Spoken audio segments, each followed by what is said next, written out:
பகவான் ஸ்ரீராமகிருஷ்ணரின் அமுத மொழிகள். ஸ்ரீராமகிருஷ்ணருக்கும் அவரது பக்தர்களுக்கும் இடையில் நடைபெற்ற உரையாடல்கள். வெள்ளி, ஜூன் 15, 1883. அமாவாசை கழிந்து 10ஆம் நாள், தசரா பண்டிகை. பக்தர்கள் பகவான் ஸ்ரீராமகிருஷ்ணரை தரிசிப்பதற்காக தட்சிணேஸ்வர காளி கோவிலுக்கு வந்திருந்தார்கள். அதற்கும் மாவிற்கும் தசரா விடுமுறை கிடைத்ததால் அவர்களும் வந்திருந்தனர். ராக்காலின் தந்தை தம் மாமனாருடன் வந்திருந்தார். ராக்காலின் தந்தை 2வது திருமணம் செய்து கொண்டிருந்தார். அவரது மாமனார் முன்பே குருதேவரின் பெயரை கேள்விப்பட்டிருந்தார். அவர் ஒரு சாதகர். குருதேவரை தரிசிக்க வந்திருந்தார். உணவிற்கு பிறகு குருதேவர் சிறிய கட்டிலில் அமர்ந்திருந்தார். அவ்வப்போது ராக்காலுடைய தந்தையின் மாமனாரை பார்த்தார். பக்தர்கள் கீழே அமர்ந்திருந்தனர்.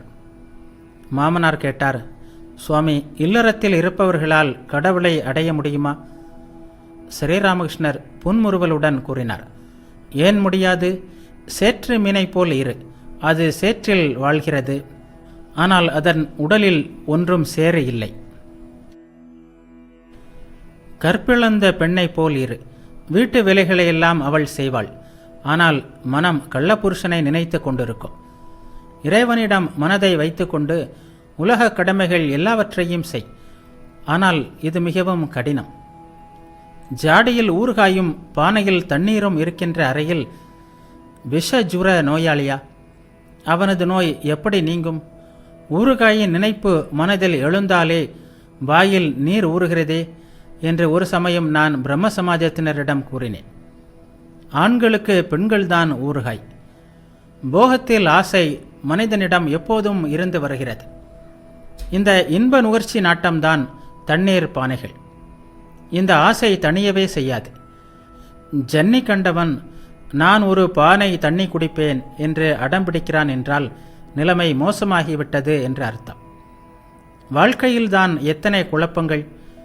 இந்த பக்கம் போனால் துடப்பக்கட்டையால் அடிபட்டு சாவாய், அந்த பக்கம் போனால் விளக்கு மாற்றால் அடி வாங்குவாய், இன்னொரு பக்கம் போனாலோ செருப்படி. போதாக்குறைக்கு தனிமையான இடத்தில் அல்லாமல் கடவுளை நினைக்கவும் முடியாது. தட்டான் பொன்னை உருக்கி நகை செய்து கொண்டிருக்கிறான். அந்த வேளையில் அவனை மீண்டும் மீண்டும் கூப்பிட்டால் அவன் பொன்னை எப்படி உருக்க முடியும்? அரிசியில் கல் பொறுக்குகிறாய், அதை தனியாக உட்கார்ந்து செய்ய வேண்டும். அவ்வப்போது அரிசியை கையில் எடுத்து சுத்தமாக இருக்கிறதா என்று பார்க்க வேண்டும். அதற்கிடையில் அவனை கூப்பிட்டு கொண்டே இருந்தால் வேலை எப்படி நடக்கும்? ஒரு பக்தர் கேட்டார், சுவாமி, அப்படியானால் வழி என்ன? ஸ்ரீராமகிருஷ்ணர் கூறினார், வழி இருக்கிறது. தீவிர வைராக்கியம் உண்டாகுமானால் வழி உண்டு. எது உண்மையற்றது என்று அறிகிறாயோ அதை அந்த கணமே உறுதியுடன் துறந்து விட வேண்டும். நான் ஒரு சமயம் கடுமையாக நோயிற்றிருந்த போது கங்கா பிரசாத் சேனிடம் அழைத்து சென்றார்கள். அவர் என்னிடம் மருந்து சாப்பிட வேண்டும், ஆனால் தண்ணீரே குடிக்கக்கூடாது, வேண்டுமானால் மாதுளை ரசம் பருகலாம் என்று சொன்னார். நான் எப்படித்தான் தண்ணீர் குடிக்காமல் இருக்கப் போகிறேனோ என்று அனைவரும் திகைத்தனர். ஆனால் நான் தண்ணீர் குடிக்கக்கூடாது என்று தீர்மானித்து கொண்டேன்.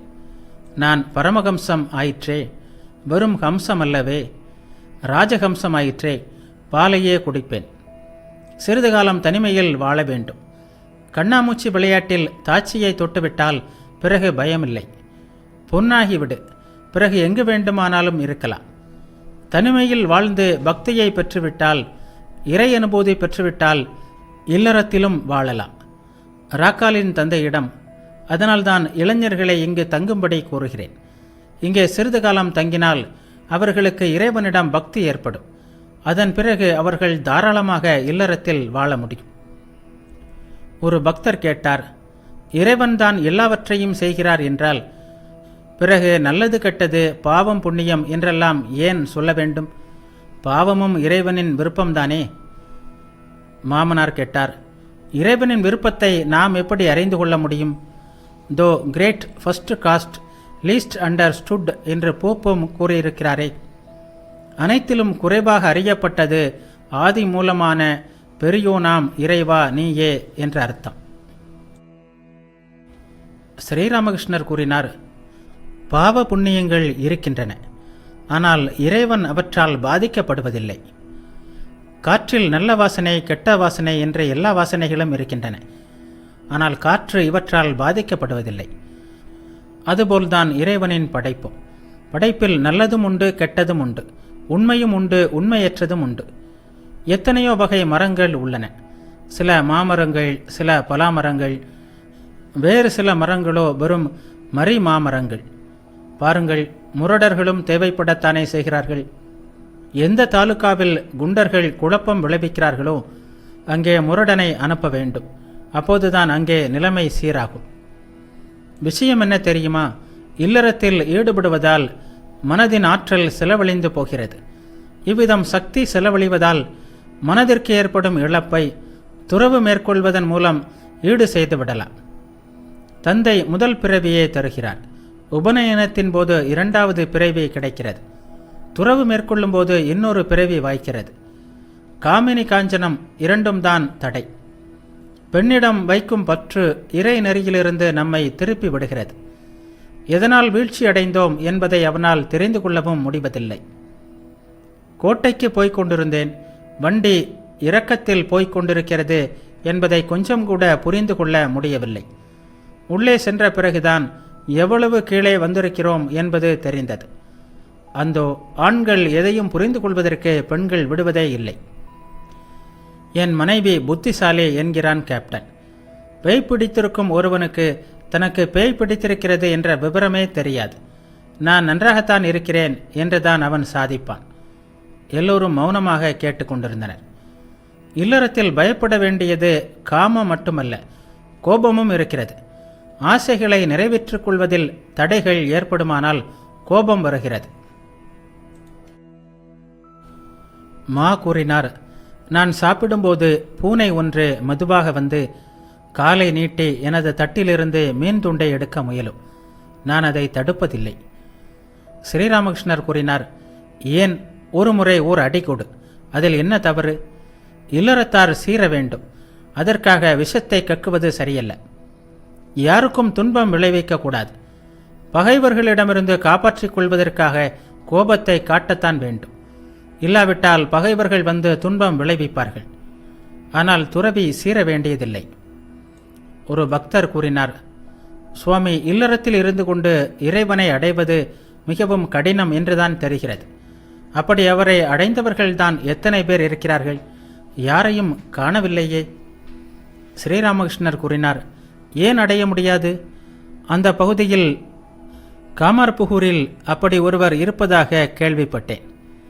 அவர் ஒரு டெபுட்டி, பெரிய மனிதர். பெயர் பிரதாப் சிங். தான தர்மம், தியானம், பக்தி என்று நல்ல குணங்கள் படைத்தவர். என்னை ஒரு தடவை அழைக்கவும் செய்திருந்தார். அத்தகையோர் இருக்கவே செய்கிறார்கள். சாதனை செய்வது மிகவும் அவசியம். சாதனை செய்தால் ஏன் நடக்காது? சரியான நம்பிக்கை இருக்குமானால் அதிகமான முயற்சி வேண்டியதில்லை. குருவின் வாக்கியத்தில் நம்பிக்கை வேண்டும். வியாச முனிவருக்கு யமுனை நதியை கடந்து செல்ல வேண்டியிருந்தது. அப்போது கோபியரும் அங்கு வந்து சேர்ந்தனர்.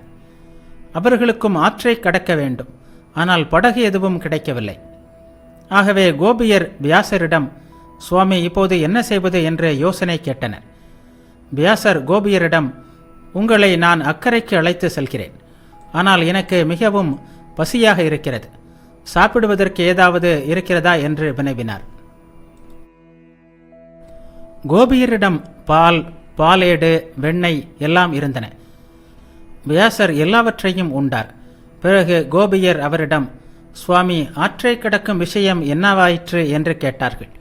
உடனே வியாசர் யமுனை கரை ஓரத்தில் நின்று கொண்டு, ஓ யமுனா தேவியே, நான் இன்று உபவாசம் இருப்பது உண்மையானால் வெள்ளம் இரு பகுதிகளாக பிரிந்து நிற்கட்டும். நாங்கள் அனைவரும் அந்த வழியாக சென்று மறு கரையை அடைகிறோம் என்று கூறினார். வியாசர் இவ்வாறு சொன்னாரோ இல்லையோ, யமுனை நதி இரண்டாக பிரிந்து நின்றது. கோபியர் திகைத்து விட்டனர். இதோ இப்போதுதான் வயிறு புடைக்க உண்டார், எதுவும் சாப்பிடவில்லை என்று சாதிக்கிறாரே என்று வியப்படைந்தனர். இதுதான் ஆழ்ந்த நம்பிக்கை. உண்டவன் நான் அல்ல, இதய நடுவில் உரைகின்ற நாராயணனே உணவு உட்கொண்டவர் என்ற ஆழ்ந்த நம்பிக்கை. ஆதிசங்கரர் பிரம்மஞானி என்பது உண்மைதான். ஆனால் ஆரம்பத்தில் அவரிடம் வேற்றுமை பாராட்டும் மனநிலை இருந்தது. பிரம்மஞானத்தில் அவ்வளவு நம்பிக்கை இருக்கவில்லை.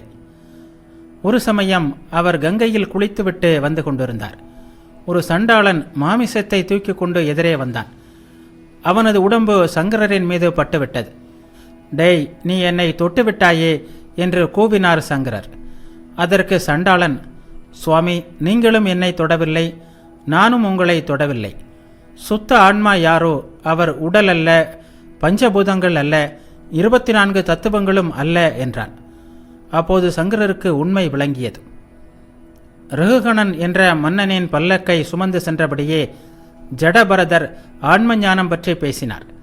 உடனே மன்னன் பல்லக்கை விட்டு கீழே இறங்கி வந்து, தாங்கள் யார் என்று கேட்டார். அதற்கு ஜடபரதர், நான் இது அல்ல, இது அல்ல, நான் சுத்த ஆன்மா என்று கூறினார். நான் சுத்த ஆன்மா என்பதில் ஜடபரதருக்கு பரிபூரண நம்பிக்கை இருந்தது. நானே அவன், நான் சுத்த ஆன்மா, இது ஞானிகளின் கருத்து. பக்தர்களோ இவையெல்லாம் பகவானின் ஐஸ்வர்யம் என்பார்கள். செல்வம் இல்லாவிட்டால் எப்படி ஒரு செல்வந்தரை பிரித்தறிய முடியும்? சாதகனின் பக்தியை பார்த்து பகவானே அந்த சாதகனிடம் நான் எதுவோ அதுவே நீ என்றே சொல்வாரானால் அப்போது விஷயமே வேறு. அரசர் சிம்மாசனத்தில் அமர்ந்திருக்கிறார். சமையல்காரன் அங்கு வந்து அரியாசனத்தில் அமர்ந்து கொண்டு, அரசே, நீங்களும் நானும் சமம் என்று கூறுவானானால் உலகம் அவனை பைத்தியம் என்று கூறும். ஆனால் சமையல்காரனின் சேவையைக் கண்டு மகிழ்ந்து அரசனே ஒரு நாள் அவரிடம், அடே, நீ என்னருகில் வந்து அமர்ந்து கொள், அதில் தவறு எதுவும் இல்லை, நீயும் நானும் சமம் என்று கூறுவதாக வைத்துக் கொள்வோம். அப்போது சமையல்காரன் அரசனின் அருகில் சென்று அமர்வதில் தவறில்லை. சாதாரண மனிதன் நான் அவனே என்று சொல்வது நல்லதல்ல. அலை தண்ணீரை சார்ந்தது, தண்ணீர் அலையை சார்ந்ததாகி விடுமா என்ன? உண்மை இதுதான். எந்த வழியை பின்பற்றினாலும் சரி, மனம் நிலை பெறாமல் யோகம் கைகூடாது. யோகிக்கு மனம் வசப்பட்டிருக்கும், யோகி மனதிற்கு வசப்பட்டிருக்க மாட்டான். மனம் நிலை பெற்றால் பிராண நிலை பெறுகிறது, கும்பகம் கைகூடுகிறது. பக்தி யோகத்தின் வாயிலாகவும் கும்பகத்தை அடையலாம். பக்தியினால் பிராண நிலை பெறுகிறது. எந்த நிதாயி மத யானை, எந்த நிதாயி மத யானை என்று பாடியபடியே பரவச நிலையை அடையும் போது எல்லா சொற்களையும் உச்சரிக்க முடியாமல் போய்விடுகிறது. யானை யானை என்று மட்டும்தான் வருகிறது. அதன் பிறகு யா என்று மட்டுமே சொல்ல முடிகிறது. பரவச நிலையில் பிராண நிலை பெறுகிறது, கும்பகம் ஏற்படுகிறது. ஒருவன் தரையை கூட்டிக் கொண்டிருந்தான். அப்போது அங்கு ஓர் ஆள் ஓடி வந்து இன்னவன் இறந்து விட்டான் என்று கூறுகிறான். இறந்தவன் சொந்தக்காரனாக இல்லாவிட்டால் கூட்டிக் கொண்டிருந்தவன் வேலையை தொடர்ந்து செய்து கொண்டிருப்பான். ஆனால் இடையிடையே, அட கஷ்டமே, அவன் இறந்து விட்டானா, பாவம், நல்ல மனிதன் என்று சொல்லிக் கொள்வான். மறுபக்கம் தரையை கூட்டுவதும் நடந்து கொண்டிருக்கும். ஆனால் இறந்தவன் சொந்தக்காரனாக இருந்தால் செய்தியை கேட்ட அளவில் துடைப்பம் தானாக கையிலிருந்து நழுவி கீழே விழ ஐயோ என்று அலறியபடி கீழே உட்கார்ந்து விடுவான். அப்போது பிராண நிலை பெற்று விடுகிறது. அவனால் எந்த வேலையையும் செய்ய முடியாது, சிந்திக்கவும் முடியாது. பெண்களிடம் கவனித்ததில்லையா? ஒருத்தி ஏதேனும் ஒன்றை கண்டோ கேட்டோ வியப்பினால் வாயடைத்து போய் நின்றால் பிற பெண்கள் அவளிடம், என்ன பரவசத்தில் ஆழ்ந்து விட்டாயா என்று கேட்பார்கள். இங்கும் பிராணன் நிலை பெற்று விடுகிறது. அதனால்தான் அவள் வாய் பிளந்து நிற்கிறாள். அவளால் எதுவும் பேச முடிவதில்லை. சோகம் சோகம் என்று சொல்லிவிட்டால் எல்லாம் ஆகிவிடாது. ஞானிக்கென்று சில அடையாளங்கள் உள்ளன. நரேந்திரனின் கண்கள் விசாலமாக எடுப்பாக உள்ளது. இதோ இவனுக்கு கூட நெற்றியும் கண்களும் நல்ல அடையாளங்கள் பொருந்தியதாக உள்ளன. மேலும் எல்லோரும் ஒரே விதமான நிலையில் இல்லை. மனிதர்களை பத்தர்கள், முமுட்சுக்கள், முக்தர்கள், நித்தியர்கள் என்று 4 பிரிவாக பிரிக்கலாம். எல்லோருமே சாதனை செய்ய வேண்டும் என்பதில்லை. நித்திய சித்தர் என்றும் சாதனை சித்தர் என்றும் 2 வகையினர் உண்டு. சிலர் பல சாதனைகளை செய்து இறைவனை அடைகிறார்கள். பிரகலாதனை போன்ற சிலர் பிறவியிலேயே சித்தர்களாக இருக்கிறார்கள். ஹோமா பறவை விண்ணில் வசிக்கிறது. அது இடுகின்ற முட்டை கீழே விழுகிறது. கீழே வந்து கொண்டிருக்கும் போதே பொறிக்கிறது. குஞ்சு வெளியே வந்து அதுவும் கீழே வந்து கொண்டே இருக்கிறது. இவையெல்லாம் ஆகாயத்தில் மிக உயரத்தில் நிகழ்கின்றன. குஞ்சு தரையை நெருங்கி வர வர அதற்கு இறக்கை முளைக்கிறது. அது கண்களை திறந்து பார்க்கிறது. தரையில் வந்து மோதினால் சுக்கல் சுக்கலாக சிதறிவிடுவோம் என்ற உணர்வு கொள்கிறது. உடனே தாய்ப்பறவை இருக்கும் இடத்தை நோக்கி திரும்பி அம்மா எங்கே, அம்மா எங்கே என்று தேடிய வண்ணம் பரபரவென்று உயர கிளம்பி பறந்து விடுகிறது. பிரகலாதன் முதலிய நித்திய சித்தர்கள் சாதனை செய்கிறார்கள். ஆனால் சாதனைக்கு முன்பே அவர்களுக்கு இறையனுபூதி கிடைத்து விடுகிறது. பூசணியும் சுரையும் போல் முதலில் பிஞ்சு விட்டு பிறகு பூக்கிறது. அதுபோல் நித்திய சித்தர் தாழ்ந்த குடும்பத்தில் பிறந்தாலும் அவர் நித்திய சித்தராகத்தான் இருப்பார். வேறு விதமாக ஆக மாட்டார். அவரை விதை சாண குவியலில் விழுந்தாலும் அது அவரை செடியாகத்தான் வளரும். பகவான் சிலருக்கு அதிகமான சக்தியையும் சிலருக்கு குறைவான சக்தியையும் அளித்துள்ளார். ஒரு இடத்தில் பெரிய தீபம் எரிகிறது, மற்றொரு இடத்தில் சிறிய தீபம் சுடர் விடுகிறது. வித்யாசாகரின் ஒரு வார்த்தையிலிருந்தே அவரது அறிவாற்றலின் ஆழத்தை நான் தெரிந்து கொண்டு விட்டேன்.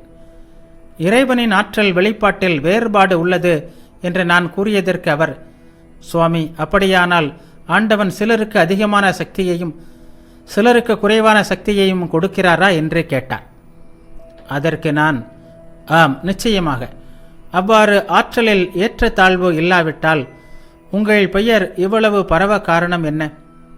உங்கள் கல்வி, உங்கள் தயை இவை பற்றி கேள்விப்பட்டு அல்லவா உங்களை காண நாங்கள் வந்திருக்கிறோம். உங்களுக்கு 2 கொம்புகள் ஒன்றும் முளைக்கவில்லையே என்று கூறினேன். வித்யாசாகர் எவ்வளவு அறிவாற்றல் மிக்கவர், எவ்வளவு பெயரும் புகழும் படைத்தவர் என்றாலும் ஆண்டவன் என்ன சிலருக்கு அதிகமாகவும் சிலருக்கு குறைவாகவும் ஆற்றலை கொடுத்திருக்கிறாரா என்ற சிறுபிள்ளைத்தனமான கேள்வியை கேட்டுவிட்டார். விஷயம் என்ன தெரியுமா? வலையில் முதலில் பெரிய மீன்கள் தான் படும். பிறகு மீனவன் காலால் சேற்றை கலக்கி விடுகிறான். அப்போது சிறு மீன்கள் மேலெழுந்து வருகின்றன. ஒவ்வொன்றையும் பார்த்து பார்த்து பிடித்து விடுவான் அவன். இறைவனை அறியாவிட்டால் உள்ளே உள்ள சிறு மீன்கள் மெல்ல மெல்ல வெளிக்கிளம்ப ஆரம்பிக்கும். வெறும் பண்டிதன் ஆவதால் எதை சாதிக்க முடியும்?